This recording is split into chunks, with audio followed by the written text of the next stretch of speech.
হাবিব রব্বুল আলামিন বলেন, আলাম ইয়াজিদকা ইয়াতীমান ফাআওয়া। ও নবী, আমি কি আপনাকে এতিম অবস্থায় পাই নাই? আর তারপরে আমি কি আপনাকে আশ্রয় প্রদান করিনি? আপনাকে আমি এতিম অবস্থায় পেয়েছি, এরপরে আপনাকে আশ্রয় দিচ্ছি। রাসূল তো এতিমদের সর্দার। পৃথিবীর কোন এতিম যেন বলতে না পারে, নবীজি আমার ব্যাপারে কি বলবেন, আমি তো এতিম মানুষ, আর তিনি আমার ব্যাপারে কিভাবে আমার দরদ বুঝবেন। নবীজিকে আল্লাহ পাক কেমন এতিম বানালেন, সমস্ত দুনিয়ার এতিমদের সর্দার বানালেন।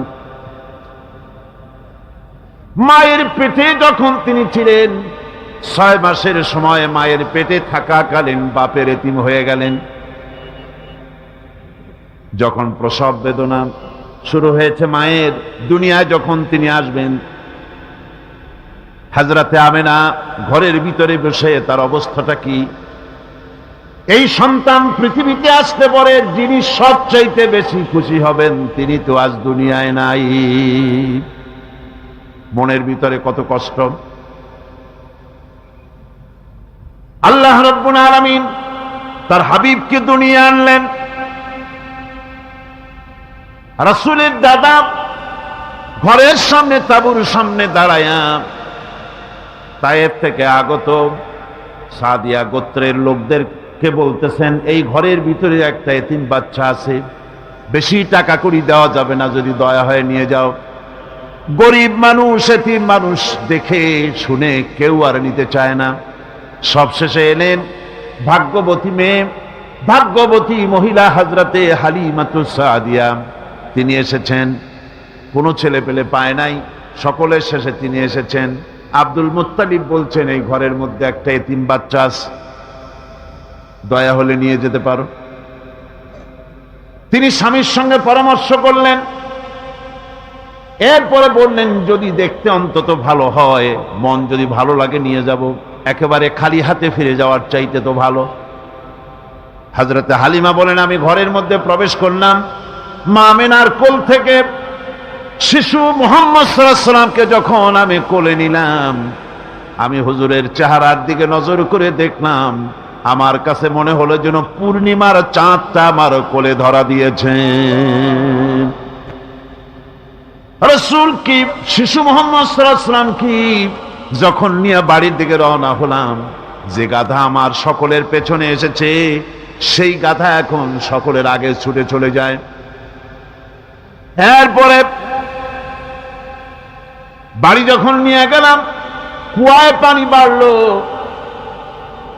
গাছে ফসল বাড়লো, খেজুর গাছে খেজুর বাড়তে লাগলো, জমিনে ফলন বেড়ে গেল। রাসূলের দুধ বোন সায়মা রাসূলকে নিয়ে মুহাম্মদ সাল্লাল্লাহু আলাইহি ওয়াসাল্লাম তাকে দোলনা নিয়ে দোল দিতেছে। কি আশ্চর্য অবস্থা! সায়মা তাকে দোল দিচ্ছে আর বলতেছে, বেঁচে থাকুক মুহাম্মদ সাল্লাল্লাহু আলাইহি ওয়াসাল্লাম, সে দীর্ঘজীবী হোক। কবি লিখতেছেন, কি আশ্চর্য কথা! বেদুইন বালিকা কারে নিয়ে দোল দেয় সে কি তা জানে? বিশ্বনবী মুহাম্মদ রাসূলুল্লাহ সাল্লাল্লাহু আলাইহি ওয়াসাল্লাম এভাবে এতিম অবস্থায় জীবন তার শুরু হলো। যখন তিনি ফিরে এলেন 6 বছর বয়সের সময়, যখন মায়ের কাছে তিনি ফিরে এসেছেন, প্রতিদিন তিনি খেলা দেখতে যান ময়দানে। ইতিহাসের মধ্যে লেখা হয়েছে, মা প্রতিদিন সন্ধ্যার সময় তাকে ফিরে পান। আজকে সন্ধ্যা হয়ে গেছে, শিশু মুহাম্মদ সাল্লাল্লাহু আলাইহি ওয়াসাল্লাম বাড়ি ফেরেন না। কারণ কি? কেন বাড়ি ফেরে না? সন্ধ্যার দিকে তিনি চলে গিয়েছেন পাহাড়িয়া ময়দানে, যে দেখেন ধুধু করতেছে চতুর্দিকে, সন্ধ্যা হয়ে গেছে, অন্ধকার হয়ে গেছে, কোনো ছেলে পেলে নাই, কেউ নাই।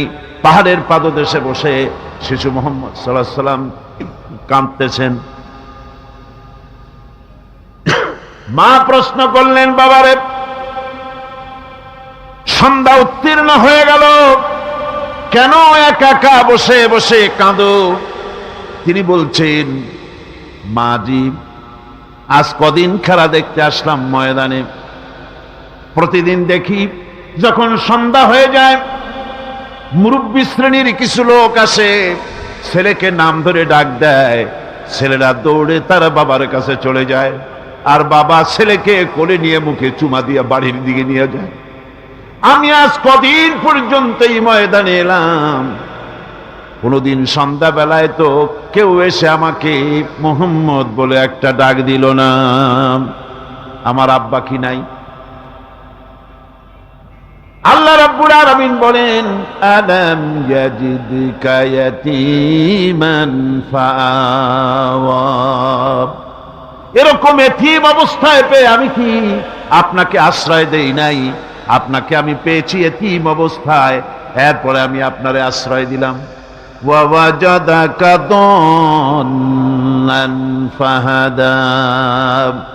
এরপরে আমি আপনাকে পথ হারা পেলাম, আমি আপনাকে পথের দিশা দিয়া দিলাম। ওয়া ওয়াজাদাকা আইলান ফাআগনা। এরপরে আমি আপনাকে দরিদ্র অবস্থায় পেয়েছি, তারপরে আমি আপনার দারিদ্র মুক্ত করেছি আপনাকে। সুতরাং ফাআম্মাল ইয়াতীমা ফালা তাকহার ওয়া আম্মাস সাইলা ফালা তানহার ওয়া আম্মা বিনি'মাতি রাব্বিকা ফাহাদ্দিস। সুতরাং নবী, এতিমের প্রতি নির্মম ব্যবহার করো না, এতিমের প্রতি ভালো ব্যবহার করো, নির্মমতা দেখাইও না। আর ভিক্ষুককে ধমক দিও না, রূঢ়তা দেখিও না, আর আল্লাহর নেয়ামতের প্রশংসা করো। বহুত মানুষ আছে এতিমরে গলায় ধাক্কা দেয়। মানুষ যখন ভিক্ষা নিতে আসে, গরিব মানুষ ভিক্ষা চাইতে আসছে, ওই মেয়ে আত্মাহিত জানো, দোয়া কুনুত জানো, বাড়ি যেয়ে কাজ করবা, এই সব আজে বাজে কথা বলিয়া ভিক্ষা দেয় না। আহা, সায়েলকে ধমক দিতে রাসূল করিম সাল্লাল্লাহু আলাইহি ওয়াসাল্লাম নিষেধ করেছেন, সায়েলকে ধমক দিও না। গাড়িতে বসে যাচ্ছেন সাহেব, ট্রাফিক মোড়ে যখন সিগন্যাল জ্বললো, গাড়িগুলি দাঁড়ায় গেল, ফকির এসেছে, হাত নাই পাও নাই, বুড়া মানুষ, একটা পয়সা বার করে না। আবার এই মানুষটি ওই ফকিরকে ধমক দিয়া বার করে দিল। এরপরে এই লোকটি যখন কোনো মাজারের কাছে পৌঁছে গেল, 500 টাকার কড় করে নোটটা ফেলে দিল। বলেন টাকা দরকার কার? মরা মানুষের না জিন্দা মানুষের? কার দরকার? যার টাকা দরকার ছিল তারে দেওয়া হলো না, যার দরকার নাই তারে দেওয়া হলো। এরপরে লোকটা না খেয়ে যখন মারা গেল, পথের ফকির, রাস্তার ফকির, না খেয়ে মারা গেছে। এরপরে তার কাফনের কাপড় নাই, লোকটাকে রাস্তার উপরে শোয়া একটা ছেঁড়া কাপড় দিয়ে ঢেকে রেখেছে। বড় লোকেরা, সাহেবরা তখন গাড়ি দাঁড় করে আর 5টা টাকা 2টা টাকা করে তার লাশের উপরে মারতেছে। এটা মানবতার এর চাইতে লাঞ্ছনা, মানবতার জন্য এর চাইতে গঞ্জনা আর কিছুই হতে পারে না। মানবতার প্রতি লাঞ্ছনা, এর থেকে আর দুর্গতি কি হতে পারে? বেঁচে থাকার সময় 1টা টাকা আপনি দিলেন না, মরে যাওয়ার পর বিদায় হয়েছে বালাই, এখন দেওয়া শুরু করেছে। আমার বন্ধুগণ, এজন্য এতিমের প্রতি দরদ করার জন্য আল্লাহ পাক কোরআনের ভিতরে পরিষ্কার বলেছেন। রাসূল করিম সাল্লাল্লাহু আলাইহি ওয়াসাল্লাম নিজে এতিম ছিলেন, আর এতিমের প্রতি তার এত দরদ ছিল, একবার তিনি ঈদের দিকে নামাজ পড়ার জন্য যাচ্ছেন, প্রতিমধ্যে দেখেন একটা বাচ্চা ছেলে কাঁদতেছে। এই রাস্তায় কত মানুষ গেল, কেউ দাঁড়ালো না, থমকে বাচ্চার ক্রন্দন কাউকে থামাইতে পারল না। কিন্তু বিশ্ব নবী, দয়ার নবী রাহমাতুল লিল আলামিন বাচ্চার কান্না দেখে পাও বাড়াতে পারলেন না। নবীজি দাঁড়ায় গেলেন, জিজ্ঞেস করেন, ও বাচ্চা, ঈদের দিনে কাঁদো কেন? ঈদের দিনে তো কাঁদতে নাই। বাচ্চা বলে, তোমার কাছে বলবো না, আমি সেই সকালবেলা থেকে বসে আছি, আমি যদি মক্কার আব্দুল্লাহর পুত্র মুহাম্মদ রাসূলুল্লাহ সাল্লাল্লাহু আলাইহি সাল্লামকে পাই, মনের দুঃখ তার কাছে বলবো। বিশ্ব নবী জমিনের উপরে বসে পড়লেন, বাচ্চারে কোলের উপরে উঠায় বলেন, বাচ্চা বলো কি তোমার দুঃখ, তুমি যার জন্য বসেছো আমি তো সেই এতিম নবী, কি বলতে চাও? বাচ্চা বলতেছেন, ইয়া রাসূলুল্লাহ, আমার বাবা মারা গেছে সেই ছোট্টবেলায়, একেবারেই তখন মায়ের পেট থেকে আমি আসার পর বাপ মরে গেল, আমার মা আর একজনের সঙ্গে বিয়ে বসেছে, সেই পুরুষটি আমারে দেখতে পারে না, আমার মা যদি আমারে কোলে করে এসে সহ্য করতে পারে না, আমারে চুমা খাইলে সহ্য করতে পারে না, আমারে খাবার দিলে মা মার খায়। আজ ঈদের দিনে রাতে আমার মা আমাকে বলল, বাবারে তোমার কপাল খারাপ, তোমার বাবা মারা গেছে, তোমাকে সাহায্য করার কেউ নাই, আমি তোমার যত্ন করতে পারলাম না, কোলে নিয়ে চুমাও দিতে পারি না, আমার এমনই কপাল খারাপ। সুতরাং এতিমের দরদ এতিম ছাড়ার কেউ বুঝবে না, তুমি আজ চলে যাও, ওই রাস্তায়, ঈদের রাস্তায় দাঁড়ায় থাকো, মাঠের রাস্তার পাশে, বিশ্ব নবীর কাছে তোমার দুঃখ বলো, এতিমের দুঃখ তিনি বুঝবেন। আমি মায়ের কথা মতো এই জায়গায় এতক্ষণ বসে আছি, হুজুর আপনি দয়া করে, আমার কথা তো আপনার কাছে বললাম, আমার মনের এই দুঃখ। নবীজি বাচ্চার কথা শুনতেছিলেন, চোখ দিয়া পানি পড়তেছিল, বাচ্চাকে বুকের সঙ্গে জড়িয়ে ধরে নবীজি বলেন, ও এতিম, মুহাম্মদ সাল্লাল্লাহু আলাইহি ওয়াসাল্লাম যদি তোমার পিতা হন আর হযরতে আয়েশা যদি তোমার মা হয়ে যায়, বলো তোমার মনের দুঃখ মেটে নাকি? ছেলে ডুকরে কেঁদে উঠলো আর বলল, ইয়া রাসূলুল্লাহ, আপনি যদি আমার পিতা হন আর আয়েশা যদি আমার মা হয়ে যায়, এর থেকে বড় সৌভাগ্যের আমার তো আর কিছুই নাই। নবীজি এতিমকে বাড়ি নিয়ে গিয়ে হযরতে আয়েশার হাতে তুলে দিয়ে বললেন, আয়েশা রে, পবিত্র ঈদের দিনে আল্লাহ রব্বুল আলামিন তোমার জন্য একটা উপহার পাঠিয়েছেন, এটা যত্ন করো। এতিমের প্রতি দরদ রাখার জন্য আল্লাহ রব্বুল আলামিন বলেছেন, এতিম, মিসকিন, বিধবা, অসহায় লোক, তাদের প্রতি যাতে করে মুসলিম সমাজ লক্ষ্য রাখে, সেজন্য আল্লাহ পাক নির্দেশ করেছেন। বুখারী এবং মুসলিম শরীফের হাদিসে এসেছে, আস-সাই আলাল আরমালাত ওয়াল মিসকিন কাস-সাই ফি সাবিলিল্লাহ, বিধবাদের জন্য, মিসকিনের জন্য কেউ যদি কোনো উদ্যোগ গ্রহণ করে, কেউ কোনো সাহায্য দেয়, জিহাদের ময়দানে জিহাদ করে আল্লাহর রাস্তায় যে সওয়াব পাওয়া যায়, যে মর্যাদা পাওয়া যায় আল্লাহর কাছে, এতিম, মিসকিন, বিধবাকে সাহায্য করলে সেই সওয়াব আল্লাহ রাব্বুল আলামিন আমলনামায় দিয়ে দেন। আমাদের প্রিয় নবী এতিম মিসকিনদের খুবই ভালোবাসতেন তার নিজের চাকর হযরত যায়েদ ও আনাস রাদিয়াল্লাহু তাআলা আনহুকে। সে সম্পর্কে এখন আলোচনা করা হচ্ছে।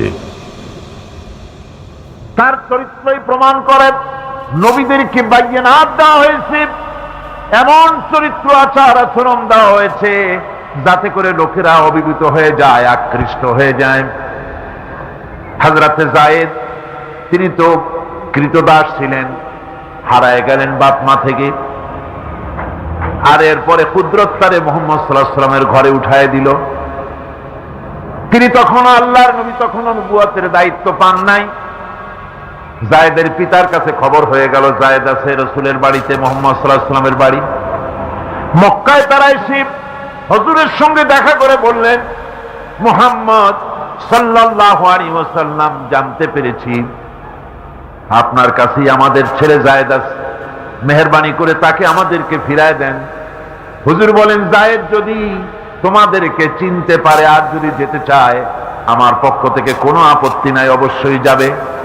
তবে যায়েদ যদি যেতে না চায়, আমি এমন লোক নই যে কেউ আমার কাছে থাকতে চাইলে আমি জোর করে তাকে ঠেলেও দিতে পারি না, আমি তেমন লোক নই। পিতা বললেন, আপনি অবশ্যই যুক্তিপূর্ণ কথা বলেছেন। হযরতে যায়েদ কানা হলো। হুজুর বললেন, তুমি কি চেনো এদের? কি? যায়েদ বললেন, চিনি, ইনি আমার বাবা, উনি আমার চাচা। যায়েদের পিতা বলেন, বাবারে বাড়ি চলো, তোমার মা কেঁদে কেঁদে হয়রান, চলো বাড়ি যাই, বাড়ির যা কিছু আছে সব তোমাকে ফিরিয়ে দেওয়া হবে। হযরতে যায়েদ বলতেছেন, পিতা বাড়িতে যা আছে তাই শুদ্ধ, তামাম দুনিয়াটা যদি আমারে দেওয়া হয়, এই লোকটির কাছে থেকে যে ব্যবহার পেয়েছি আমি এই লোকের কদম ছেড়ে যেতে পারি না। তার চরিত্রই প্রমাণ করে তিনি নবী, কি ব্যবহারটা পেয়েছেন। হযরত আনাস রাদিয়াল্লাহু তাআলা আনহু ছোট মানুষ, 8 বছর বয়সের সময় হুজুরের খাদেম হয়ে হুজুরের বাড়িতে আসছেন। আচ্ছা, 8 বছর বয়সের কিশোর ভুল তো করতেই পারে, গরম পানি চাইলে ঠান্ডা পানি এনে দেবে, স্যান্ডেল চাইলে জুতো আনবেন, বিছানা বিছাইতে বললে উঠাই পড়বে, এটা স্বাভাবিক। কিশোর মানুষ, ছোট মানুষ। এবার শুনুন, বাইয়ানাত কারে বলেন? নবীদের বাইয়ানাত আল্লাহ যে দিয়েছেন সেটা কি জিনিস? সেটা হলো উন্নত মানের চরিত্র, তার ব্যবহার ওঠা বসা যা দেখলে মানুষ বুঝতে পারে তিনি আল্লাহর নবী। হযরতে আনাসের মুখে শুনুন, হযরতে আনাস রাদিয়াল্লাহু তাআলা আনহু বলেন, একাধিক ক্রমে টানা 10টি বছর রাসূলের খেদমতের ভিতরে নিয়োজিত ছিলাম। 10টি বছরের ভিতরে একটা দিনের জন্য নবীজি আমাকে ধমক দিয়ে কথা বলেন নাই। তো ধমক দিলেন না আমারে, এটা করছো কেন, এটা করো নাই কেন? সুবহানাল্লাহি বিহামদিহি। গোটা পৃথিবীর সমস্ত মুমিন মুসলমানদের, পুরুষ আর নারীদের জীবন, কলিজা, রক্ত রাসূলের কদম মোবারক উৎসর্গ হয়ে যায়। মহান রব্বুল আলামিনের কাছে তার হাবিব রাসূলুল্লাহ সাল্লাল্লাহু আলাইহি ওয়াসাল্লামের ছিল বিশেষ মর্যাদা। আসুন আমরা সে সম্পর্কে আলোচনা শুনি। আমার ভাইরা, রাসূল পাক সাল্লাল্লাহু আলাইহি ওয়াসাল্লাম আল্লাহর নবী এমন এক মহান সত্তা ছিলেন যে তিনি দোয়া আল্লাহর দরবারে হাত উঁচু করতে দেরি আছে, কিন্তু দোয়া কবুল হতে দেরি নাই। হিজরত করে মদিনায় এসেছেন, নামাজ পড়তে দিল চায়, কাবা শরীফের দিকে ফিরে যদি নামাজ পড়তে পারতাম দিলটা বড় ভালো লাগতো, কিন্তু হাত উঁচু করে মোনাজাত করতেছেন না, আল্লাহর কাছে বলতেওছেন না যে আল্লাহ তুমি আমার কিবলাটা বাইতুল মুকাদ্দাস থেকে ফিরাইয়া মক্কা শরীফে বাইতুল্লাহর দিকে ফিরাইয়া দাও, মুখেও বলতেছেন না, মনেও না, শুধু আকাশের দিকে বারবার তাকাচ্ছেন, মোনাজাত করেন নাই। মনে মনে আশা পোষণ করতেছেন যদি এমন একটা ওহী নাজিল হয়ে যেত। আল্লাহ রাব্বুল আলামিন সঙ্গে সঙ্গে রাসূল জোহরের নামাজ পড়তেছিলেন, 2 রাকাত পড়া হয়ে গেছে, এমন সময় ওহী নাজিল হয়ে গেল, قد نرى تقلب وجهك في السماء। ও নবী, আমি দেখতে পেয়েছি বারবার আপনি আকাশের দিকে তাকাচ্ছেন। সুবহানাল্লাহ, আমি দেখতে পেয়েছি।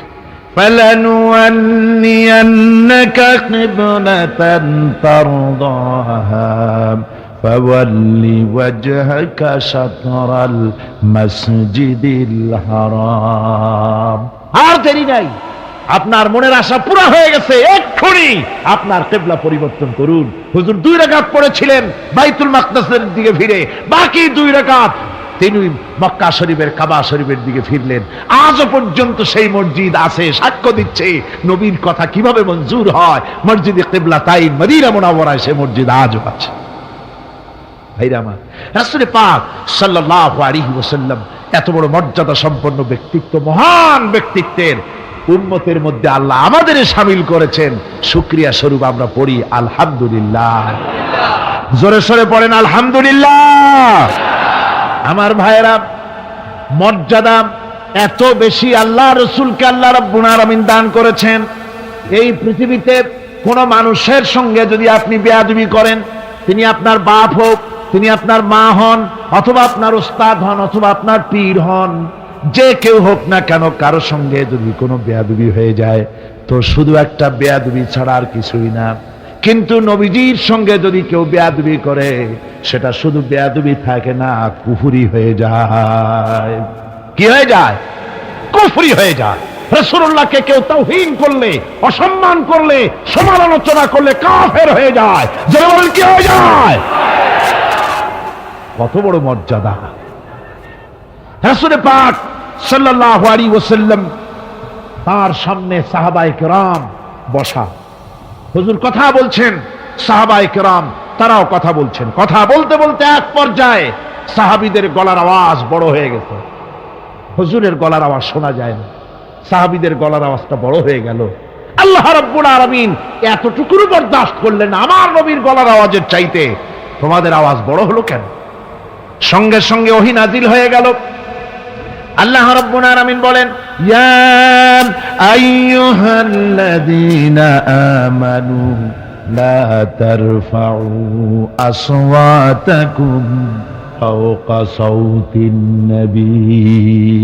ও বিশ্বাসীরা, খবরদার, তোমরা যারা ঈমান এনেছো শোনো, তোমাদের গলার আওয়াজ যেন আমার নবীর গলার আওয়াজের চাইতে বড় না হয়ে যায়।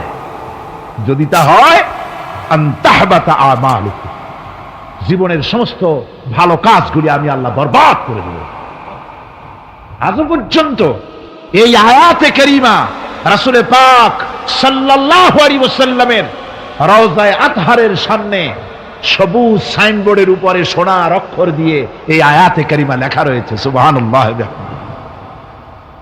সর্বকালের, সর্বযুগের সর্বশ্রেষ্ঠ মহামানব, সর্বশ্রেষ্ঠ বিশ্বনবী, আল্লাহর পরে যার মর্যাদা, তিনি হচ্ছেন মুহাম্মদ রাসূলুল্লাহ সাল্লাল্লাহু আলাইহি ওয়াসাল্লাম। রাসূলুল্লাহ সাল্লাল্লাহু আলাইহি ওয়াসাল্লামের প্রতি মহান আল্লাহর ভালোবাসার অন্যতম নিদর্শন হচ্ছে মেরাজ। এর মাধ্যমে আল্লাহ রাব্বুল আলামিন তার বন্ধুকে নিজের সান্নিধ্যে নিয়েছিলেন। এখন আমরা শুনব সেই মেরাজের কাহিনী। দুলির ধরা থেকে রাসূলকে আরশে আজিমে নিয়ে যাওয়া হবে। বোরাক এলো। বোরাক হচ্ছে বারকুন থেকে উৎপত্তি।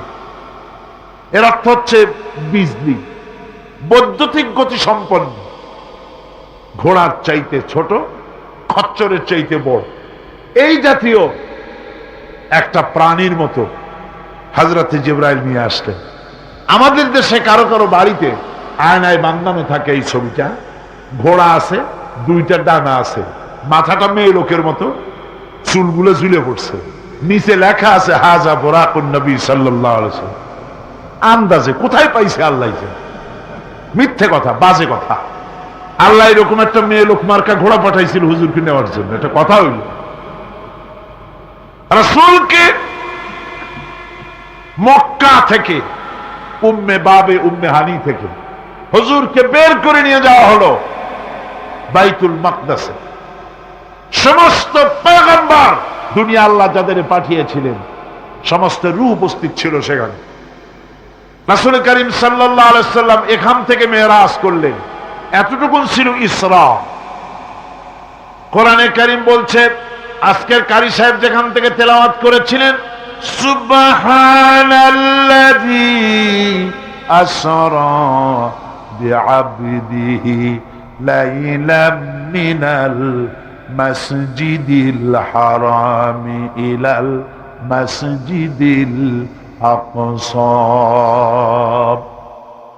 সুবহানাল্লাযী, সমস্ত দুর্বলতা, অক্ষমতা থেকে মুক্ত সেই সত্তা যিনি তার বান্দাকে ইসরা করিয়েছেন, মেরাজ করিয়েছেন। কোন সুবহানাল্লাহ। সমস্ত দুর্বলতা, অক্ষমতা থেকে মুক্ত তিনি পার করে নিয়ে গিয়েছেন। আর পরে মুহূর্তের ভিতরে মহাশূন্য পাড়ি দিয়ে, সেই মহাশূন্য মানে কি? এইখান থেকে সূর্য কত দূরে জানেন না? 9,30,00,000 মাইল দূরে এখান থেকে সূর্য। সেই সূর্য, তারপরে রয়েছে গ্যালাক্সি, মিল্কি ওয়ে, গ্রহ নক্ষত্র, সে যে কত দূরে, যে সমস্ত তারকা, এমন বহুত তারকা আছে যে তারকা সৃষ্টির পর তার আলো পৃথিবীর মাটি আজ পর্যন্ত স্পর্শ করে নাই, অথচ আলোর গতি প্রতি সেকেন্ডে কত মাইল? 1,86,000 মাইল। এই 1,86,000 মাইলের সেকেন্ড এর মিনিট, এর ঘন্টা, এর দিন, এর সপ্তাহ, এর মাস, এর বছর, এটাকে বলা হয় লাইট ইয়ার, আলোকবর্ষ। সেই তারকা তৈরি হওয়ার পর কত সহস্র সহস্র লাইট ইয়ার চলে গেল, আজও পর্যন্ত সেই তারকার আলো পৃথিবীর মাটি স্পর্শ করতে পারে নাই। তাহলে সেই তারা কোথায়? আল্লাহ রাব্বুল আলামিন তার হাবিবকে চাঁদ, সূর্য, গ্রহ, নক্ষত্র, মহাশূন্য পাড়ি দিয়ে, তারপরে সাত আকাশ পাড়ি দিয়ে সিদরাতুল মুনতাহা পর্যন্ত নিয়ে গেলেন। জোরে কোন সুবহানাল্লাহ। এবার সিদরাতুল মুনতাহা পর্যন্ত যাওয়ার পথে যত ঘটনা ঘটলো সেগুলো আপনারা ইতিহাস থেকে পড়ে নেবেন, ওগুলি বলার সময় আমার কাছে নাই। সিদরাতুল মুনতাহায় যাওয়ার পর হযরত জিবরাইল বলেন, আর আমি যেতে পারবো না, এটা হলো বিপজ্জনক বর্ডার। আমি যদি আর এক চুল অগ্রসর হই তাহলে আমি জ্বলে পুড়ে ছাই হয়ে যাব, আমার আর যাওয়ার অধিকার নাই। হুজুর সেখানে বসে থাকলেন। জিবরাইল বলে গেলেন, এখান থেকে আপনাকে নেওয়ার কুদরতি ব্যবস্থা হয়ে যাবে। রাসূল দুনিয়ায় ফিরে এসে হযরতে বেলালকে ডেকে বলেছিলেন, বেলাল গো, এমন কি আমল তুমি করো আমারে শোনাও। হযরতে বেলাল বলেন, হুজুর আমার আমল তো সব আপনি জানেন। কয় না, কি করো শোনাও। বেলাল বলেন, হুজুর খাস আমলের মধ্যে এতটুকু আছে যে আমি কখনো বিনা উজুতে থাকি না, যখন উজু চলে যায় উজু করি, আর উজুর ইহতিমামের জন্য 2 রাকাত নফল নামাজ পড়ি। হুজুর বলেন, বেলাল তুমি এই আমল ছাড়বা না, কারণ সিদরাতুল মুনতাহায় হযরত জিবরাইল আমারে যখন ছেড়ে চলে গেলেন, আমার একা একা বড় ভয় লাগতে লাগলো। তখন আমার মনে হচ্ছিল তুমি যেন আমার চতুর্দিকে হাঁটতেছো। আমার ভাইয়েরা, রফরফ নামক বিছানা চলে এলো। কুদরতি এই বিছানায় চড়ে নবীজি আল্লাহ রাব্বুল আলামিনের দরবারে আরশে আজিমে পৌঁছে গেলেন। জোরে বলেন সুবহানাল্লাহ, জোরে বলেন সুবহানাল্লাহ।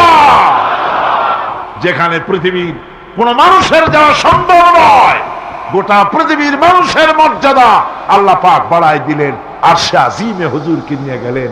তারপরে তিনি কথাবার্তা হুজুরের সাথে কি বললেন, সেই কথাগুলি নিয়ে আমাদের দেশে কথা হলো এই যে হুজুরকে নিয়ে আল্লাহ 5 ওয়াক্ত নামাজ দিছিলেন তো 50 ওয়াক্ত। মুসা আলাইহিস সালামের সাথে দেখা না হইলে তো কাম সারছিল, আমাদের আর উপায় ছিল। আরে ভাই, শুধু নামাজ দেওয়াই যদি উদ্দেশ্য হবে তাহলে রোজার মতো তো আল্লাহ দুনিয়ায় বসে দিতে পারতেন কিনা, হজের মতো জাকাতের মতো পারতেন কিনা। শুধু নামাজের জন্য নয়, আল্লাহ পাকের কায়নাত দেখাবার জন্য আল্লাহ পাক তাকে নিয়েছিলেন। বেহেশত দেখাইছেন, দোজখ দেখাইছেন, ভালো কাজ করলে কিরকম শান্তি হবে, খারাপ কাজ করলে কিরকম শাস্তি হবে চোখে দেখায় দিয়েছেন। মুহাম্মদ রাসূলুল্লাহ সাল্লাল্লাহু আলাইহি ওয়াসাল্লামকে মেরাজ থেকে ফিরে এলেন, ঘরে এসে দেখেন উজুর পানি, উজু করে যে গেছিলেন উজুর পানি তখনও গড়াচ্ছে। যে দরজা দিয়ে বেরিয়েছিলেন দরজাটা ধাক্কায় তখনও কাঁপতেছে। যে বিছানায় শোয়া ছিলেন সে বিছানায় মানুষ শুয়ে থাকলে যেমন উষ্ণ থাকে সেরকমের উষ্ণ ভাব তখনও আছে। কেমনে হলো? কেমনে হলো? মাথায় ঢুকবে না। সুবহানাল্লাহ কোন ঢুকবে? জোরে কোন সুবহানাল্লাহ। এটার ব্যাপারে কোন বিজ্ঞান, দর্শন, যুক্তির প্রয়োজন নাই। প্রয়োজন শুধু এতটুকু, আল্লাহ তার হাবিবরে নেবেন, কত দ্রুত নিবেন, কত দ্রুত পাঠাবেন এটা তিনিই ভালো জানেন, আমাদের কোনো জানার কথা না। ঠিক কিনা কর? তবে দৃষ্টান্ত যদি চান তাহলে আমি দৃষ্টান্তটা এভাবে দিতে পারি, বুঝাবার জন্য একটা দৃষ্টান্ত দিতে পারি। সেটা হলো এই, ধরেন বাংলাদেশে কোনো প্রেসিডেন্ট আসবে, পৃথিবীর যে কোনো দেশের এক প্রেসিডেন্ট আসবে। এটা আসার যখন খবর হয়ে যাবে তখন পত্র পত্রিকায় রুট বলে দেওয়া হয়, এই রুটে রাষ্ট্রীয় মেহমান রাষ্ট্রীয় অতিথি ভবনে আসবেন, এই রাস্তা দিয়ে সাধারণ ট্রাফিক চলাচল বন্ধ থাকবে। এয়ারপোর্ট থেকে নিয়ে রাষ্ট্রীয় অতিথি ভবন পর্যন্ত মেহমান না আসা পর্যন্ত সমস্ত ট্রাফিক চলাচল বন্ধ। মেহমান পৌঁছে যাবে, তারপরে আবার স্বাভাবিক ট্রাফিক চলবে। এটা জানেন কিনা? জানেন কিনা? এইটা যদি পৃথিবীর সামান্য সলিমদ্দি কসিমদ্দি এই জন্য বলছি, আজ আছে কাল নাই, ঠিক কিনা গণ? আজ মন্ত্রিত্ব গেল, কালকে রাস্তায় দাঁড়ায় বলবে রিক্সাওয়ালা আমার একটু নেওয়া, বাজারে মাছ কিনতে যাব, ঠিক কিনা? সুতরাং এদের তো কোনো মর্যাদা নাই, আজ আছে কাল নাই। এই দুনিয়ার সলিমদ্দি কসিমদ্দির জন্য যদি এভাবে ট্রাফিক চলাচল বন্ধ করে দেওয়া হয়, তাহলে আকাশ এবং জমিনে আল্লাহ রাব্বুল আলামিনের সর্বশ্রেষ্ঠ মেহমান জনাবে মুহাম্মদ রাসূলুল্লাহ সাল্লাল্লাহু আলাইহি সাল্লাম, এই মেহমান আল্লাহর দরবারে যাবেন। আল্লাহ যদি বলে দিয়ে থাকেন, আল্লাহ যদি হুকুম করে থাকেন, সময়ের গতি, বার্ষিক গতি, আহ্নিক গতি, আকাশের গতি, সূর্যের গতি, সময়ের গতি, রাত 3:45 এখন সমস্ত গতি স্তব্ধ হয়ে যা। আমার হাবিব আমার দরবার থেকে ঘুরে যখন ঘরে ফিরে যাবেন, আবার 3:45 থেকে শুরু হয়ে যাবি। ইসলাম প্রচার করতে গিয়ে আমাদের প্রিয় নবীর উপর চলেছে অকথ্য নির্যাতন, যার প্রমাণ তায়েফের ঘটনা। সেই কাহিনী এখন আমাদের সামনে সুললিত কণ্ঠে তুলে ধরছেন প্রখ্যাত মুফাসসিরে কোরআন হযরত মাওলানা দেলওয়ার হোসাইন সাঈদী। ক্যাসেটটির প্রযোজনায় সিএইচপি, পরিবেশনায় স্পন্দন অডিও ভিজুয়াল সেন্টার, ঢাকা। শুনুন তায়েফের কাহিনী। তায়েফের ময়দানে আমার রাসূল রক্ত দিয়েছেন। আমি সেই তায়েফ সফর করেছি। সেই তায়েফ, আমি তায়েফের ইতিহাস হাদিসে পড়েছি, চোখে দেখি নাই। তায়েফের চিত্র নিজের চোখে দেখে প্রাণ ভরে কেঁদেছি, যেখানে রসুলের রক্ত পড়েছে। 3টি জায়গায় রসুলের রক্ত পড়েছে, সবচাইতে বেশি রক্ত পড়েছিল যে জায়গাটিতে, সেই জায়গায় প্রাণ ভরে কেঁদেছি। আমার স্ত্রী আমার সাথে ছিলেন। আমি তায়েফে গিয়ে লোকেরা আমাকে যখন বলল বিশ্রাম নিতে, আমি বললাম না, বিশ্রাম করব না, আগে আমারে নিয়ে যাও। আমার রাসূলকে মারছিল যে রাস্তাটা, ওই রাস্তাটা আমার আগে দেখাও। 3 দিনের না খাওয়া, রাস্তার 2 দিকে কাফেরেরা দাঁড়ানো, চতুর্দিক থেকে পাথর মারা শুরু করে দিল। আহারে, এমন সুন্দর চেহারার মানুষ দেখে কেমনে মারল তারা। হুজুর পড়ে গেলেন, ওরা কাফেরেরা এসে জোর করে ধাক্কা মেরে হাঁটালো। আবার হুজুর পড়ে গেলেন, বেহুশ হয়ে পড়লেন। আবার ওরা উঠাইয়া জোর করে আবার হাঁটালো। তৃতীয় শেষ জায়গায় গিয়ে হুজুর বেহুশ হয়ে পড়ে গেলেন। শরীর থেকে সবচাইতে বেশি রক্ত পড়েছে সেখানে। আমি লম্বা সেজদায় পড়ে এত কান্দা কাঁদছি, আরে আমার নবীজির রক্ত পড়েছে এই মাটিতে। ফেরেশতারা এসে বলছেন, হে রাসূল, আপনার এই অবস্থা থেকে আকাশের ফেরেশতারা কাঁদতে কাঁদতে অস্থির হয়ে গিয়েছে। আপনি আমাদের অনুমতি দেন, এই পাহাড় চাপা দিয়া কাফেরের গোষ্ঠী সাফ করে দেই। আমার নবীজি বললেন, না, আমি তা বলবো না। আমি তো পৃথিবীর মানুষকে প্রতিশোধ দিতে আসি নাই। আমি যদি হুকুম করি আর আমার হুকুম মতো সবগুলি যদি পাথর চাপা দিয়ে মারিয়ে ফেলে দাও, তাহলে আমি কালে পৌঁছাবো লা ইলাহা ইল্লাল্লাহু মুহাম্মাদুর রাসূলুল্লাহ। সঙ্গে জায়েদ, রক্তাক্ত শরীর। আরে, যেই শরীরের দিকে মানুষ একবার তাকাইলে চোখ ফিরাইতে পারত না। হযরত আয়েশা বলেছেন, যে সমস্ত নারীরা ইউসুফ আলাইহিস সালামের দেখে হাত কেটে ফেলাইছিল, ওরা যদি আল্লাহ রাসূলকে দেখতো, হাত কাটতে কাটতে কলিজা কাটে ফেলাই দিত, টের পাইতো না। এমন মানুষের গায়ে কেমনে পাথর মারলো।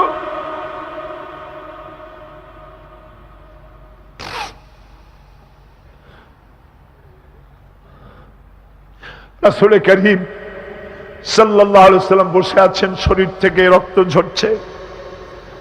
বুখারী শরীফে এসেছে, আত্তাস নামক এক যুবক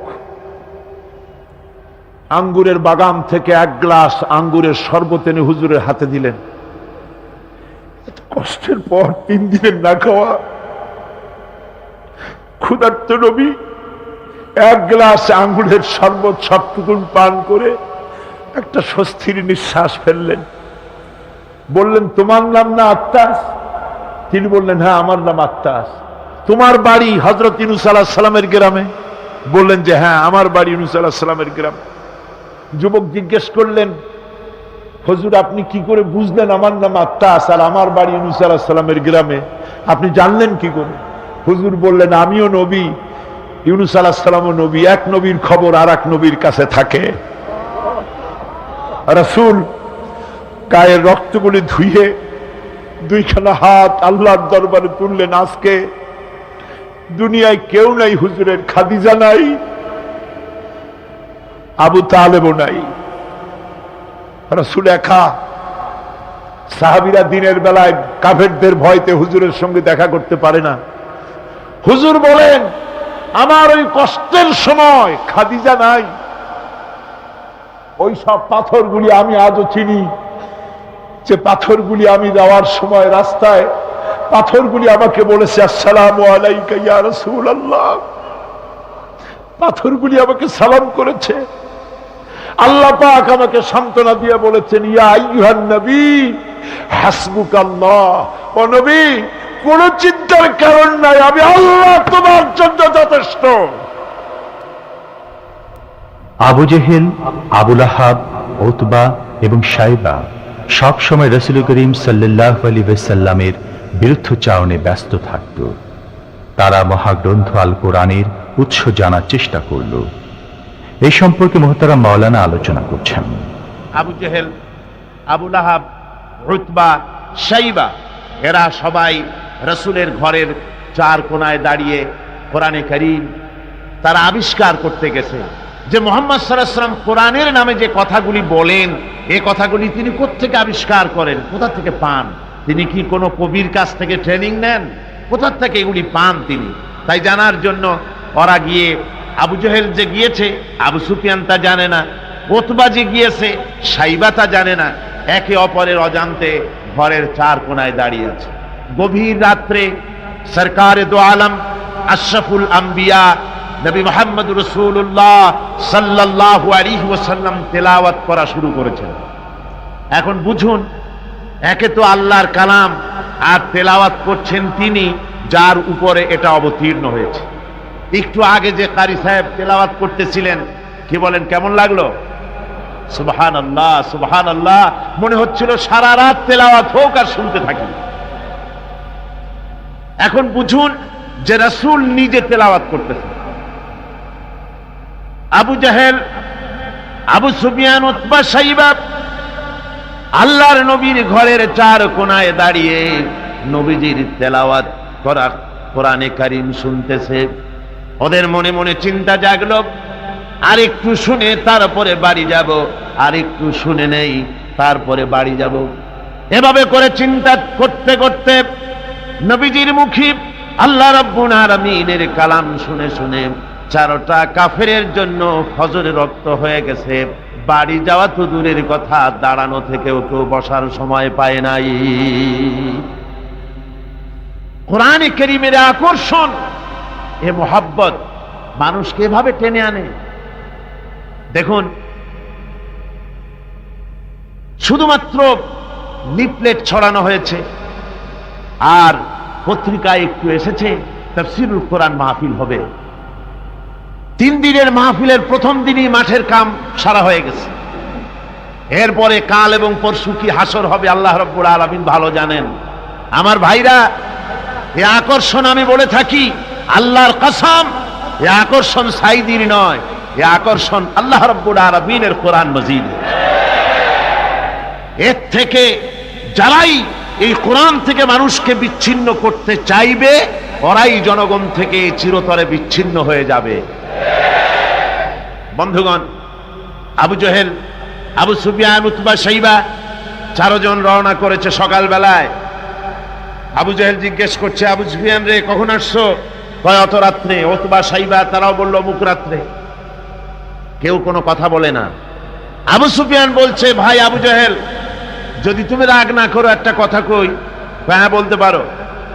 দেখুন, এই যে সারা রাত ধরে মুহাম্মদ সাল্লাল্লাহু আলাইহি ওয়াসাল্লামের মুখে আল্লাহর কালাম শুনলাম, আমার মনের বিশ্বাস, লাত মানাতের কসম করে বলতে পারি, এই কথা মানুষের বানানো হতে পারে না। এটা কোন ঐশ্বরিক বাণী হবে, এটা মানুষের। আবু জাহেল বলছে, দেখো ওই কথা তো আমারও, কিন্তু মুশকিল হলো এই, আমরা হলাম লিডার, আমরাই যদি এতে আকৃষ্ট হয়ে পড়ি, তাহলে তো আবু বকর ওমরের মতো আমরাও পাগলামি করে বসবো, আমরা ওই দলে চলে যাব, আমরাও মুসলমান হয়ে যাব। সুতরাং আমি বুঝতে পেরেছি তোমাদের কোরআন শোনার পাগলামিতে ধরেছে, তোমরা আমার হাতে হাত দাও, তওবা পড়ো, এই জায়গায় কোরআন শুনতে আর কোনো দিন আসবে না।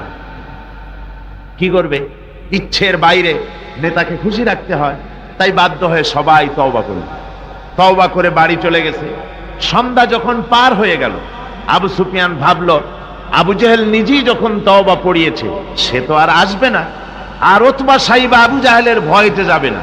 আমি আজকে একা একা মুহাম্মদ সাল্লাল্লাহু আলাইহি ওয়াসাল্লামের ঘরের কোনায় গিয়ে প্রাণ ভরে কালামুল্লাহ শুনবো। উতবাও তাই ভেবেছে, সাইবাও তাই ভেবেছে। এদিকে আবু জেহেল মনে মনে ভাবলো, ওরা তিনজনে আমার হাতে তওবা পড়েছে, আমার নেতৃত্বের প্রভাব, আমার ভয়তে ওরা কেউ আসবে না। আজকে একা আমি মজা করে সারা রাত শুনবো মুহাম্মদ সাল্লাল্লাহু আলাইহি ওয়াসাল্লামের মুখে আল্লাহর কালাম। গত রাত্রের মতো আজও সব হাজির হয়ে গেছে ঘরের কোনায়, আসবেই, এটাই তো স্বাভাবিক, আসাটাই স্বাভাবিক। গত বছর কোরআনে কারীমের তাফসীরের মাহফিলে বাধা দিল, একটা পত্রিকায় দেখলাম হরতালও সফল, তাফসীরও সফল। তো আমি দেখলাম যে হেডিংটা তো খুব ভালোই, খবরটা পড়লাম, দেখলাম একটা প্রতিবেদন লিখেছেন তিনি লিখলেন যে কোরআন বিরোধীরা তারা হরতালের ডাক দিল। এখন আজকাল পাগলে ডাক দিলেও হরতাল হয়ে যায়, কেডার তার দামি গাড়িটা রাস্তায় বের করে ভাঙবে। হরতালের ডাক দিয়েছে তো হরতাল হলো, কল কারখানা বন্ধ হয়ে গেল, দোকানপাট বন্ধ হলো। এখন কল কারখানার শ্রমিক আর দোকানপাটের শ্রমিক আর মালিক, সারা দিনে কোনো কাম নাই, সব তাফসীরের মাহফিলে হাজির। কথা বুঝলেন? শেষ পর্যন্ত এও দেখা গেল, আমার কাছে রিপোর্ট এসেছে, যারা বাধা দিয়েছিল তারা কয় যে কিছু টাকা তো পাই, কাজে কিছু না করলে টাকাটা হালাল হয় কেমন। শেষ পর্যন্ত ওরাও চাদর মুড়ি দিয়া তাফসীরের মাহফিলের কোনায় ওরাও দাঁড়ায় গেছে। সুবহানাল্লাহি বিহামদিহি। এটা কোরআনের আকর্ষণ, এর থেকে মানুষকে ছুটানো যায় না, মুসলমানকে এর থেকে বিচ্ছিন্ন করা যায় না। চারো কাফের আজও এসে হাজির হয়েছে রাসূলের চার কোণে, একে অপরের অজান্তে। এরপরে রাত যখন শেষ হয়ে আসে, তখন আবু জেহেল মনে করলো আর দাঁড়ানো ঠিক না, আবু সুফিয়ান, উতবা, সাইবা ওরাও মনে করলো আর দাঁড়ানো ঠিক না। তখন অন্ধকারের ভেতর দিয়ে ছুট দিয়েছে যার যার বাড়ির দিকে। এখন অন্ধকারের মধ্যে ছুটতে গিয়ে একজন আর একজনের মধ্যে ঠেলে উঠেছে।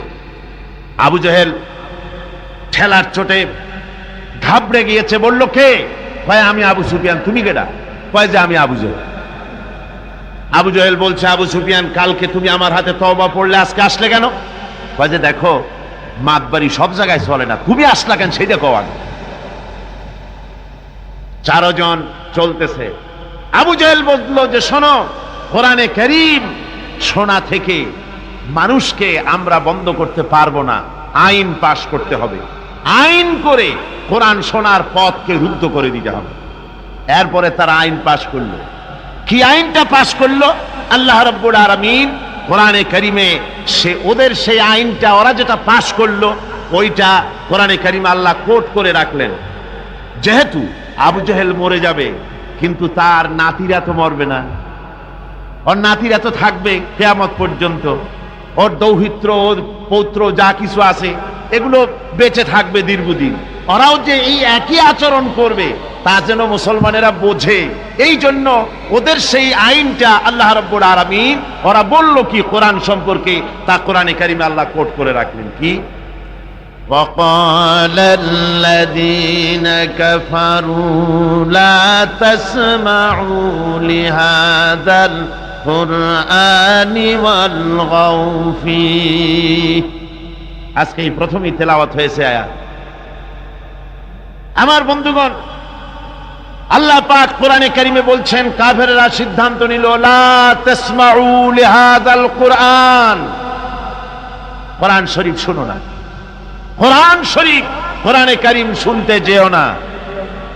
ওয়ালগাউ ফি, কোরআন তো শুনবেই না, বরং কোরআনের আলোচনা, কোরআন যেখানে আলোচনা হয়, তেলাওয়াত হয়, সেখানে বাধার সৃষ্টি করো, বাধা দাও, ডিস্টার্ব করো, সর্বরকমের বাধার দিয়ে কোরআনে কারীম শোনার পথকে বন্ধ করে দাও। হাজারো প্রচেষ্টা চললো কোরআনে কারীম বন্ধ করে দেওয়ার জন্য, কিন্তু কোরআনে কারীম এটা কি বন্ধ হওয়ার জিনিস? কি বলেন বন্ধ হওয়ার জিনিস? ওরা বলল কি, যে যদি ডিস্টার্ব করো, যদি এভাবে বন্ধ করে দিতে পারো, তাহলে তোমরা জয়ী হতে পারবে, আর যদি কোরআনের আন্দোলন চলে তাহলে তোমরা জয়ী হতে পারবে না, তোমাদের ক্ষমতা শেষ হয়ে যাবে। আমার ভাইরা, রাসূল পাক সাল্লাল্লাহু আলাইহি ওয়াসাল্লাম হজের মৌসুম এলো, কাবা শরীফের কোনায় বসে তেলাওয়াত করতেছেন। আবু জেহেল করেছে কি, ঘরে বাইরের থেকে যত হাজিরা এসেছে হজ করতে, ওদের তাঁবুতে গিয়ে গিয়ে বলছে, শোনো, আমাদের দেশে একটা পাগল, নাম তার মুহাম্মদ, নাউযুবিল্লাহি মিন যালিক, বলছে নাম তার মুহাম্মদ সাল্লাল্লাহু আলাইহি ওয়াসাল্লাম, তাকে জেনে ধরেছে, খবরদার তার কথা শুনতে যাও না, সে একটা পাগল মানুষ, তার কাছেও যাও না, কি বলে তাও শোনো না। এখন অবস্থাটা এই হয়েছে, বাইরের থেকে যারা এসেছে তারা তো মুহাম্মদ সাল্লাল্লাহু আলাইহি ওয়াসাল্লামের নাম জানে না। আবু জেহেল নিজে গিয়া ঘরে ঘরে হুজুরের নামটা পরিচয় করায় দিয়ে আসে। এরপরে এই সমস্ত মানুষের একটা কৌতূহল, এই কোন জিনিস সম্পর্কে মানুষকে যদি নিষেধ করা হয়, সেই জিনিসটা জানার জন্য, দেখার জন্য মানুষের কিউরিসিটি জাগে বেশি। এখন যখন নিষেধ করা হলো, লোকেরা ভাবলো, নেতা বলেছে শুনবো না কি বলে, কিন্তু পাগলটা কেমন একটু দেখে আসি না। চলে গেছে কাবা শরীফের পাশে, যায়া রাসূল সাল্লাল্লাহু আলাইহি ওয়াসাল্লামের চেহারা মোবারকের দিকে, তার চেহারা আনোয়ারের দিকে যখন এরা তাকিয়েছে, রাসূল পাক সাল্লাল্লাহু আলাইহি ওয়াসাল্লামের চেহারা মোবারকের দিকে তাকিয়ে ওরা বলছে, এই লোকটা কি পাগল হতে পারে? এত সুন্দর চেহারার মানুষ, সে কি কোনোদিন পাগল হতে পারে? নিশ্চয়ই পারে। রাসূল পাক সাল্লাল্লাহু আলাইহি ওয়াসাল্লামের চেহারা মোবারক, সুবহানাল্লাহ, মানুষের যদি নজর পড়ে যেত আল্লাহ রসুলের প্রতি, সেই চেহারা থেকে মানুষ চোখ ফিরাতে পারত না। হাদিস শরীফে এসেছে, রসুল যখন ঘেমে যেতেন, ঘামের বিন্দুগুলি যখন গলার উপরে, কপালে, গালের উপরে যখন জমতো, দূরের থেকে এটাকে মুক্তোর দানার মতো বলে মনে হতো। এত সুন্দর চেহারা আল্লাহ রাব্বুল আলামিন তাকে দিয়েছিলেন। ওরা বলল, এই লোক কি কোনোদিন পাগল হতে পারে? আমরা তো পাগল দেখেছি, চুলগুলো থাকে উস্কো খুস্কু, দাড়ি একটা থাকে এদিক আর একটা থাকে ওদিক, দাঁতে থাকে ময়লা, চোখগুলো থাকে উদাস উদাস ভাব, হাতে থাকে নখ, জামা কাপড় ময়লা বিশ্রী, এই তো পাগলের পরিচিতি।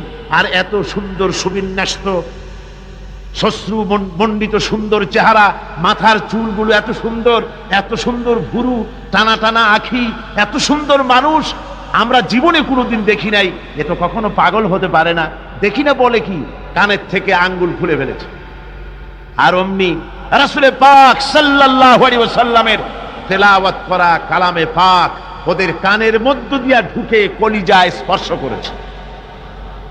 আমার বন্ধুগণ, শুনতে শুনতে বহিরাগত লোকগুলির চোখ দিয়া পানি পড়া শুরু করে দিয়েছে, এবং নিজেদের অজান্তে নিজেদের মুখ থেকে, ওদের মুখ থেকে বেরিয়ে গেল, আশহাদু আল্লা ইলাহা ইল্লাল্লাহু ওয়াহদাহু লা শারীকা লাহু ওয়া আশহাদু আন্না মুহাম্মাদান আবদুহু ওয়া রাসূলুহু।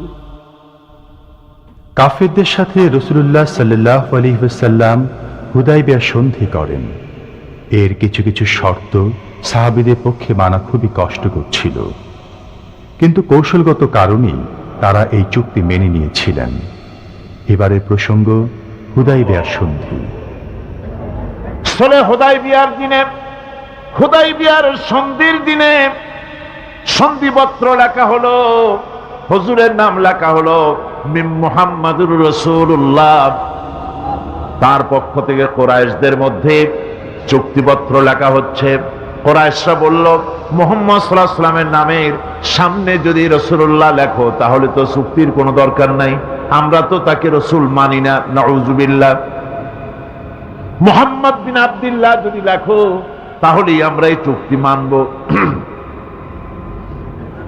রাসূল করিম সাল্লাল্লাহু আলাইহি ওয়াসাল্লাম হযরত আলীকে ডাকলেন, আলী গো, চুক্তিপত্রে যেখানে আমার নাম মুহাম্মদুর রাসূলুল্লাহ লেখা আছে, আমার নামের সামনে থেকে রাসূলুল্লাহ নামটা বাদ দিয়ে দাও, মুহাম্মদ বিন আব্দুল্লাহ লেখো।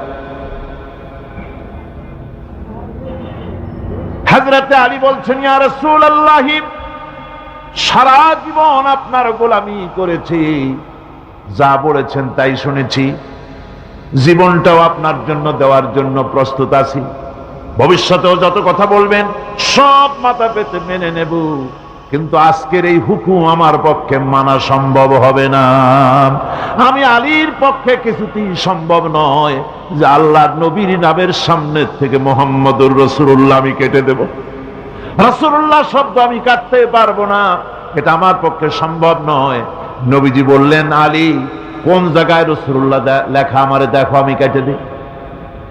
আমার বন্ধুগণ, নাম লিখতে জানেন না, সই করতে পারেন না, পড়তে জানেন না, তিনি বলতেছেন, ইন্নামা বুইসতু মুআল্লিমান, আমি পৃথিবীতে প্রেরিত হয়েছি শুধুমাত্র শিক্ষক হিসেবে দুনিয়ায় এসেছি। সুবহানাল্লাহ। দুনিয়ার কোন শিক্ষা প্রতিষ্ঠানে আল্লাহ রাব্বুল আলামিন তার হাবিবকে পড়ান নাই, যেহেতু তিনি তো বিশ্ব নবী। আমার নবী কি নবী? জোরে কন না, কি নবী? আপনার আমার নবী বিশ্ব নবী। বিশ্ব নবী সাধারণ মানুষের কাছে কি পড়বে? যে পড়াবে তার মগজ তো ছোট, তার জ্ঞান তো সীমিত। সীমিত জ্ঞান দিয়া বিশ্ব নেতারে কি শিখাবে, বিশ্ব নবীরে কি শিখাবে? এই জন্য আল্লাহ রাব্বুল আলামিন বিশ্ব নবীর শিক্ষক আল্লাহ পাক নিজে হয়ে গেলেন। কোরআনে কারীম বলছে, যখনই নবীদের জ্ঞানের কথা এসেছে তখনই আল্লাহ পাক বলেছেন আমি জ্ঞান দিয়েছি। লক্ষ্য করুন, হযরত ইব্রাহিম আলাইহিস সালাম তার পিতাকে ডেকে বলছেন, ইয়া আবাতি ইন্নী ক্বাদ জাআনি মিনাল ইলমি মা লাম ইয়াতিকা ফাত্তাবি'নি আহদিকা সিরাতান সাবিয়্যা। হে পিতা, বিশ্বাস করো, আমার কাছে এমন এক জ্ঞান এসেছে যা তোমার কাছে নাই, যা তোমার কাছে আসেনি। তুমি আমার অনুসরণ করো, আমি তোমার সোজা পথ দেখাই দেবো। সুবহানাল্লাহ। তুমি আমাকে অনুসরণ করো, যেহেতু আমার কাছে যে জ্ঞান আসছে ওই জ্ঞান তোমার কাছে নাই। ইব্রাহিম আলাইহিস সালামের কাছে কার জ্ঞান আসছে? আল্লাহ রাব্বুল আলামিনের জ্ঞান। লূত আলাইহিস সালামকে নবুয়ত প্রদান করে আল্লাহ রাব্বুল আলামিন বলছেন, ওয়ালুতান আতাইনাহু হুকমান ওয়া ইলমা। আমি লূতকে আমার পক্ষ থেকে জ্ঞান দান করেছি, হিকমত দিয়েছি, বিজ্ঞান শিক্ষা দিয়েছি, আমি তাকে ইলম দান করেছি। সুবহানাল্লাহ। আমি তাকে ইলম দিয়েছি। মুসা আলাইহিস সালাম সম্পর্কে আল্লাহ পাক বলেন, ওয়ালাম্মা বালাগা আশুদ্দাহু ওয়াস্তাওয়া আতাইনাহু হুকমান ওয়া ইলমা।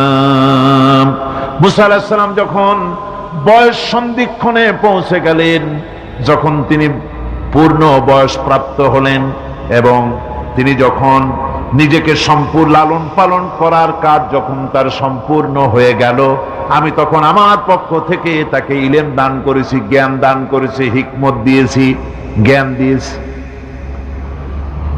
রাসূল করিম সাল্লাল্লাহু আলাইহি ওয়াসাল্লাম সম্পর্কে আল্লাহ পাক বলছেন, ওয়ালা ইন ইত্তাবা'তা আহওয়াআহুম বা'দাল্লাযী জাআকা মিনাল ইলম মা লাকা মিনাল্লাহি মিন ওয়ালিয়্যিন ওয়ালা নাসীর। তুমি যদি জ্ঞান লাভের পরও তাদের প্রবৃত্তির অনুসরণ করো, তাহলে আল্লাহর কাছ থেকে তোমাকে রক্ষাকারী কেউ থাকবে না, কোন সাহায্যকারী তুমি পাবে না। আমি যে জ্ঞান তোমাকে দিয়েছি এটারই অনুসরণ করো, এর মধ্যেই মুক্তি, বিশ্ববাসীর মুক্তি এই জ্ঞানের অনুসরণের ভেতরে। প্রত্যেক জাতির জন্য আল্লাহ রাব্বুল আলামিন নিজের পক্ষ থেকে রাসূল পাঠিয়েছেন। আল্লাহ পাক বলেছেন ওয়ালিকুল্লি উম্মাতির রাসূল, প্রত্যেক জাতির জন্য আমি রাসূল প্রেরণ করেছি। এমন কোন জাতি নাই যার কাছে নবী রাসূল পাঠানো হয় নাই। ওয়া ইম মিন উম্মাতিন ইল্লা খালা ফিহা নাযীর, সমস্ত নবীদের কাছে, সমস্ত উম্মতের কাছে, জাতির কাছে আমার পক্ষ থেকে আমি নবী পাঠাইছি। কোন সুবহানাল্লাহ। কেউ যেন বলতে পারে না যে আমরা আল্লাহর পক্ষ থেকে কোনো দাওয়াত পাই নাই, আল্লাহর পক্ষ থেকে সত্যকে চেনার কোনো রাস্তা পাই নাই। এই জন্য প্রত্যেক নবীদের, প্রত্যেক উম্মতের জন্য, জাতির জন্য আল্লাহ সুবহানাহু ওয়া তাআলা তিনি নবী পাঠিয়েছেন নিজের পক্ষ থেকে, হেদায়েত পাঠিয়েছেন নিজের পক্ষ থেকে। এই নবীদেরকে পাঠাবার উদ্দেশ্য কি ছিল? কোরআনে কারিমে আল্লাহ পাক বলেন, আমাদের নবীকে আল্লাহ পাক ডেকে বলছেন আলিফ লাম রা কিতাবুন আনজালনাহু ইলাইকা লিতুখরিজান নাস মিনাজ যুলুমাতি ইলান নূর। আলিফ লাম রা কিতাবুন আনজালনাহু ইলাইকা লিতুখরিজান নাস মিনাজ যুলুমাতি ইলান নূর। এই কিতাব আমি আপনার উপর অবতীর্ণ করেছি। এ হচ্ছে একখানা কিতাব, এই কিতাবখানা আমি আপনার প্রতি অবতীর্ণ করেছি। এই জন্য করেছি কিতাব অবতীর্ণ, যাতে করে মানব মণ্ডলীকে পঞ্জীভূত অন্ধকারের ভিতর থেকে বের করে আলোর দিকে নিয়ে আসতে পারেন। এ বিশ্ব হচ্ছে অন্ধকারে ভরা। পৃথিবীতে মানব রচিত যত মতবাদ আছে সব হচ্ছে অন্ধকার। সবগুলি কি? অন্ধকার। এই অন্ধকারের ভিতর থেকে আলোর দিকে নিয়ে আসবেন। আলো হচ্ছে কি? ইসলাম। আলো হচ্ছে কোরআন। কোরআনের দিকে নিয়ে আসবে, ইসলামের দিকে নিয়ে আসবে। সেই জন্য আমি আপনার প্রতি এই কোরআন অবতীর্ণ করেছি। আমার ভাইয়েরা, সকল আসমানি কিতাবের উপরে আমাদের ঈমান আনা লাগবে। শুধুমাত্র কোরআন শরীফের উপরে নয়, সকল কিতাবের উপরে ঈমান আনতে হবে। কোরআনকে যেমন মানি, মুহাম্মদ সাল্লাল্লাহু আলাইহি ওয়াসাল্লামকে যেমন মানি, সব নবীদের উপরে ওই রকম ঈমান আনতে হবে। কোরআন যেমন মানি ওই রকম করে সমস্ত কিতাবের উপরে ঈমান আনতে হবে। এটার শর্তই দেওয়া হয়েছে, মুমিন হচ্ছে তারা ওয়াল্লাযীনা ইউমিনুনা বিমা উনজিলা ইলাইকা ওয়া মা উনজিলা মিন ক্বাবলিক। মুমিন হচ্ছে সেই সব লোক, মুত্তাকি হচ্ছে তারা যারা তোমার উপরে নাজিলকৃত কিতাবের উপর ঈমান এনেছে এবং এর আগে যত কিতাব আসছে সমস্ত কিতাবের উপর ঈমান এনেছে। তারাই হচ্ছে মুত্তাকি, তারাই হচ্ছে মুমিন। আল্লাহ পাক বলেন নাজ্জালা আলাইকাল কিতাবা বিল হাক্কি মুসাদ্দিকান লিমা বাইনা ইয়াদাইহি। আল্লাহ তোমার প্রতি সত্য সহকারে যে কিতাব নাজিল করেছেন আর এর পূর্বে আগত সকল কিতাবের উপরে এর সত্যতা প্রমাণ করে। এ কোরআন হচ্ছে আগের যত কিতাব নাজিল হয়েছে সমস্ত কিতাবের সত্যতা প্রমাণকারী কিতাব। এই জন্য মুমিনদেরকে বলতে বলা হয়েছে কুল আমান্না বিল্লাহি ওয়া মা উনজিলা আলাইনা ওয়া মা উনজিলা আলা ইব্রাহিমা ওয়া ইসমাঈলা ওয়া ইসহাকা ওয়া ইয়াকুবা ওয়াল আসবাত। বলো আমরা ঈমান এনেছি আল্লাহর প্রতি, আমাদের প্রতি অবতীর্ণ কিতাবের প্রতি, আর ইব্রাহিম, ইসমাইল, ইসহাক, ইয়াকুব এবং তার আওলাদদের প্রতি যে কিতাব অবতীর্ণ হয়েছে সমস্ত কিতাবের উপর আমরা ঈমান এনেছি। وما أوتي موسى وعيسى والنبيون من ربهم لا نفرق بين أحد منهم ونحن له مسلمون। আর মুসা ঈসা অন্যান্য নবীদের উপরে যত কিতাব অবতীর্ণ হয়েছে সমস্ত কিতাবের উপরে আমরা ঈমান আনতেছি, আর আমরা হচ্ছি আল্লাহ পাকের আজ্ঞাবহ, আমরা হচ্ছি আল্লাহ পাকের বান্দার মধ্যে আমরা শামিল। আল্লাহ পাক বলছেন এই পৃথিবীতে আমি যত নবী পাঠাইছি সমস্ত নবীদের সাথে তিনটা জিনিস দিয়েছি। কয়টা জিনিস? তিনটি জিনিস দিয়েছি সমস্ত নবীদের। لقد أرسلنا رسلنا بالبينات وأنزلنا معهم الكتاب والميزان ليقوم الناس بالقسط। নিঃসন্দেহে আমি নবীদেরকে স্পষ্ট নিদর্শনাদি সহ এই পৃথিবীতে পাঠিয়েছি এবং সেই সঙ্গে তাদেরকে কিতাব দিয়েছি আর তাদেরকে মিজান দান করেছি, বাইয়িনাত দান করেছি। তিনটা জিনিস দিয়েছি, এক দিলাম বাইয়িনাত, আর এক দিলাম কিতাব, আর এক দিলাম মিজান। কয়টা হলো? তিনটা। বাইয়িনাত কি? বাইয়িনাত হলো, বাইয়িনাত বলা হয় এমন জিনিসগুলি কি যা একজন নবীর আচার আচরণ দেখে বুঝতে পারা যায় নিঃসন্দেহে ইনি আল্লাহর নবী। সুবহানাল্লাহ। এটাই হচ্ছে বাইয়িনাত। তার চরিত্র, তার আচার আচরণ এগুলি প্রমাণ করে তিনি নবী। আমার বন্ধুগণ, হযরতে খাদিজা রাদিয়াল্লাহু তাআলা আনহা যখন ইসলামের দাওয়াত পেয়েছিলেন, আল্লাহর নবীর পক্ষ থেকে যখন দাওয়াত পেলেন, নবুয়তের তাওহীদের যখন দাওয়াত পেয়েছিলেন, একজন স্ত্রী হিসেবে তার স্বামীর প্রতি এত শ্রদ্ধা, স্বামীর প্রতি এত ভক্তি শ্রদ্ধা, অনাবিল ভক্তি শ্রদ্ধা, যার কারণে হযরতে খাদিজা একটা মুহূর্তের জন্য, এক সেকেন্ডের জন্য দেরি করেন নাই, কোনো প্রশ্ন তোলেন নাই যে আপনি নবী হইলেন কেমনে, অথবা আপনার মধ্যে তো এই জিনিস দেখছি, আপনি নবী হইলেন কেমনে, এমন কোনো কথা বলেন নাই। যখনই নবুয়তের তাওহীদের দাওয়াত পেলেন, মা খাদিজাতুল কুবরা সঙ্গে সঙ্গে তিনি পড়ে নিলেন লা ইলাহা ইল্লাল্লাহু মুহাম্মাদুর রাসূলুল্লাহ।